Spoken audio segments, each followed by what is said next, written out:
BDS রেকর্ডে নাম উঠাতে হলে কি করতে হবে? আপনারা সবাই জানেন দেশে আবারও শুরু হয়েছে নতুন ভূমি জরিপের কাজ, যার নাম বিডিএস জরিপ। আর এই বিডিএস এর মানে হচ্ছে বাংলাদেশ ডিজিটাল সার্ভে।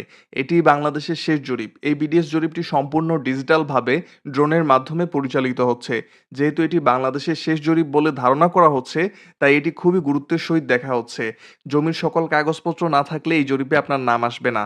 তাহলে আসুন জানি বিডিএস রেকর্ডে নাম ওঠাতে হলে কি করতে হবে। বরাবরের মতো আমি সাবের চৌধুরী রয়েছে আপনাদের সাথে। প্রিয় দর্শক, এই জরিপে নাম আসতে হলে প্রথমত আপনার জমির মূল দলিল ও সকল খতিয়ান সংগ্রহ করে রাখতে হবে। তারপর নামজারি করা না থাকলে নামজারি করে নিতে হবে। একটা কথা স্পষ্ট করে বলে দিই, যদি আপনার নামে জমি নামজারি করা না থাকে তাহলে কিন্তু এই রেকর্ডে আপনার নাম আসবে না। তাই সবাই দ্রুত নামজারি করে ফেলুন। এরপর জমির খাজনা পরিশোধ করা থাকতে হবে। খাজনা আপ টু ডেট পরিশোধ করা না থাকলে বিটিএস রেকর্ডে আপনার নামটি আসবে না। আরও কিছু কাজ আপনাকে করে রাখতে হবে। আপনার জমির সীমানা বা আইল নির্ধারণ করে রাখতে হবে।